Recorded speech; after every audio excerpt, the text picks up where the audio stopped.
Alrighty guys, it is the moment I've been waiting for far too long. I ordered this literally a month ago. In 2 days it will be exactly 1 month since I ordered this. And I am so freaking excited. I have legitimately wanted this forever. And some people who have been around for a while, whoops, may know what this is. Might really know what this is.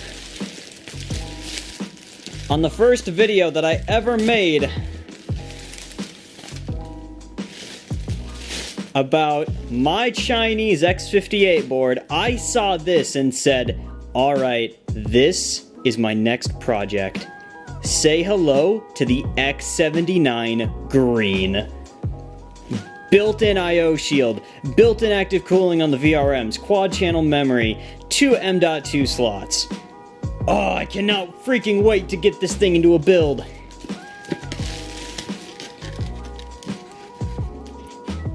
Just look at it in all of its glory. I'm not happy with how long this thing took to get to me, but I'm certainly happy now. Let's get to work. Well, that took a little bit longer than expected, but it's in a build. The X79 Green. And you guys might be realizing now that, yeah, that's water-cooled. Yeah, that was kind of a thing that I did. Long story short, I found an R9 290 Cryovenom on eBay, and, I've always wanted to have one of the Cryovenom cards. That was one of the first videos that I'd ever seen on a computer part, was Jay's 2 Cents' unboxing and review of the R9 290 Cryovenom. And I always thought that these things were probably the coolest graphics card I've ever seen.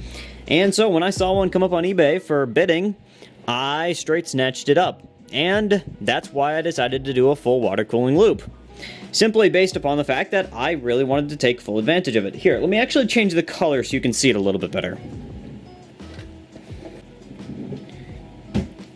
Ah, yes. Bright gloss white LEDs. Or bright Arctic white LEDs. Now, as you guys can see, we've got the X79 Green motherboard. And underneath that CPU cooler, we have got the E5-1620 version 1. Or I guess technically version 0. I'm kind of iffy on that whole thing where it's like, is it version 1 or version 0? Because the next generation was version 2. But like in the BIOS of this thing, it says version 0. So, I don't know. But that's not really relevant, honestly. It doesn't really matter.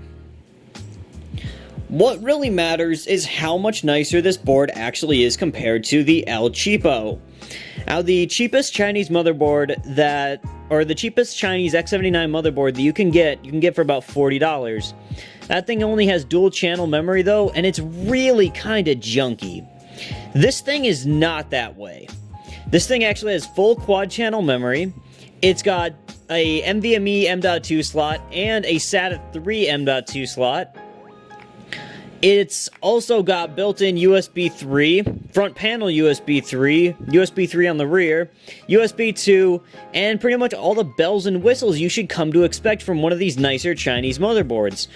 Now, yes, I am fully well aware that these Chinese motherboards are not the best things ever, but this thing is actually pretty darn decent for the money.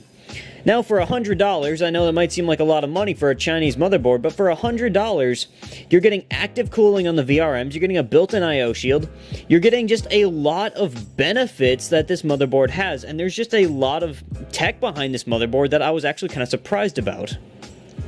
Especially that whole having a bunch of SATA 3 and a SATA 3 M.2 and NVMe. If you wanted to have an NVMe drive in your system, you definitely could. And it would, of course, run at NVMe 3rd generation, I believe. It's either 2nd or 3rd, but either way, it's still going to be a very fast M.2 drive. And that's kind of where I have come to. It is the nicest Chinese motherboard I've ever worked with, where it simply has better and more full features than what the X58 boards did.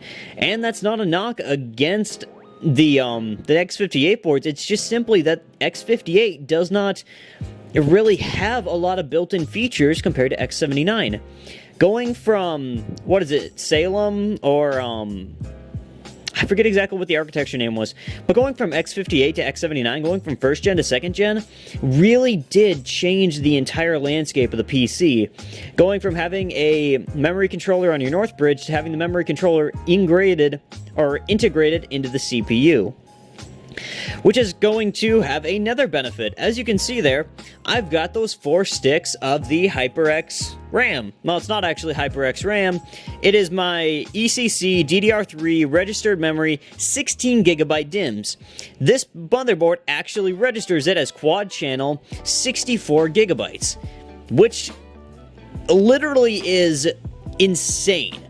This motherboard way outdid my expectations when it came to actually memory controller, or when it actually came to the memory abilities on this thing. And yes, you can overclock on this motherboard too. My E5-1620 is sitting at 4 GHz, the same that it was sitting on the cheap Chinese motherboard, but the only difference is this one has yet to crash on me. It has been 100% stable. And also, the VRMs. Let's see if I can actually show you. I'm touching the VRMs right now. They barely even feel warm. Now, there is definitely warm air coming out of the VRMs, but that's it. But this whole motherboard thing aside, let's actually talk about another factor about this build that obviously I'm pretty happy about. And that's the custom water cooling. So, a few things have changed since I recorded that last clip.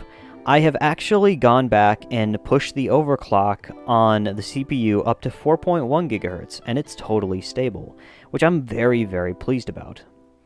And when it comes to this whole water cooling thing, this really was kind of a shot in the dark. An attempt that I didn't know how it was going to go, but what the heck, why not? Let's give it a shot.